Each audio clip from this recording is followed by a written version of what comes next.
जान की दुश्मन को अपनी जान कहते हैं। हम अपनी जान की दुश्मन को अपनी जान कहते हैं। मोहब्बत की इसी मिट्टी को हिंदुस्तान कहते हैं, हिंदुस्तान कहते हैं। जो दुनिया में सुनाई दे उसे कहते हैं खामोशी, जो आंखों में दिखाई दे उसे तूफान कहते हैं। जो ये दीवार का सुराख है साहब, जो ये दीवार का सुराख है, चाइना, अमेरिका, पाकिस्तान साजिशों का हिस्सा है, मगर हम इसे अपने घर का रोशनदान कहते हैं, अपने घर का रोशनदान कहते हैं। Good morning everyone, myself Umiz Arfat from class 6. Today I am here to speak some few words about freedom, आज़ादी। आज़ादी का असली मतलब वही समझ सकता है जिसने कभी गुलामी की हो। हम तो सौभाग्यशाली हैं जो इस स्वतंत्र भारत में जन्म लिए। यूं तो आज़ादी की लौ 1857 में ही जल चुकी थी, जो वर्षाल बन के 1947 में हमारे भारत को आज़ाद कराई। जब हम फिरंगियों के फेरे में फंस चुके थे, तब रंग दे बसंती चोला के एक आवाज पे टोलों के टोले उमड़ आते थे और उनके वंदे मातरम के नारे से खून में चलने वाली 5-5 डिग्री का तूफान अंग्रेजी शासकों पे तूफान लगा देता था। लोग मर जाते थे, मिट जाते थे, फांसी चढ़ जाते थे, तो वो भी अपनी देशभक्ति साबित कर रहे होते थे, क्योंकि ये उस दौर की देशभक्ति की एक कसौटी थी। उसके बाद 62, 65 और 71 के युद्धों में अपनी सुहाग गवा देने वाली औरतें, जब घर का हालत कुछ ये हो जाया करता था, प्यार भी भरपूर गया, मांग का सिंदूर गया, नन्ही नौनी हालों की लंगोटियां चली गई, छोटी छोटी बेटियां की चोटियां चली गई, बाप की कमाई गई, भाई की पढ़ाई गई, ऐसा एक विस्फोट हुआ पता चला ही नहीं, पूरे जिस्म की कई बोटियां चली गई और आपके लिए तो सिर्फ एक इंसान मरा है साहब। मेरी घर की तो रोटियां चली गई, मेरी घर की तो रोटियां चली गई।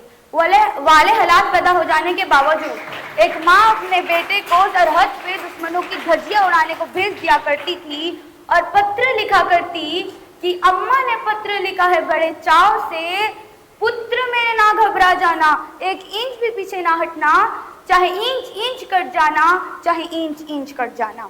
इसी तरीके से पूरी परिवार अपनी देशभक्ति साबित कर रहे होते थे।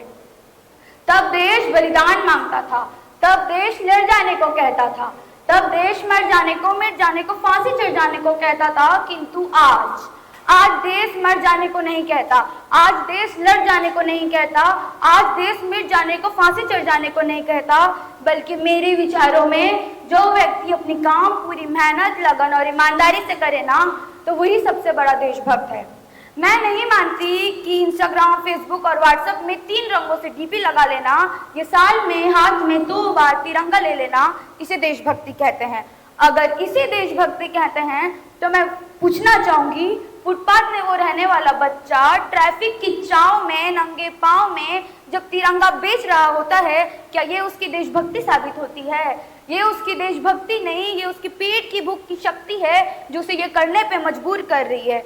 क्योंकि न मस्जिदों को जानते हैं, न शिवालयों को जानते हैं, न मस्जिदों को जानते हैं, न शिवालयों को जानते हैं। जो पेट के भूखे होते हैं ना, वो सिर्फ भोजन के निवालों को जानते हैं, वो सिर्फ भोजन के निवालों को जानते हैं।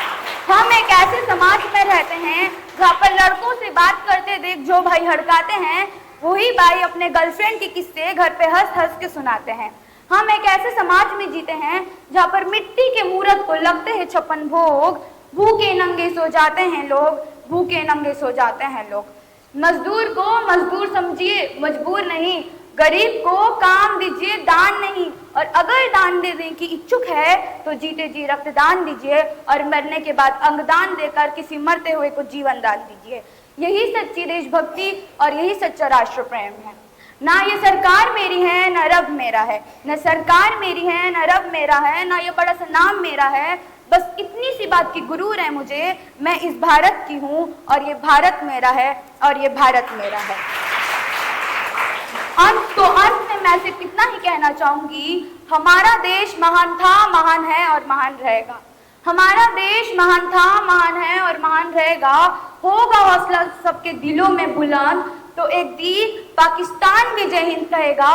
और पाकिस्तान ही क्यों, सारा जहां जय हिंद कहेगा, क्योंकि सारे जहां से अच्छा हिंदुस्तान हमारा, सारे जहां से अच्छा हिंदुस्तान हमारा, हम बुलबुलें हैं इसकी, ये गुलिस्तान हमारा, ये गुलिस्तान हमारा। जय हिंद, वंदे मातरम। Thank you.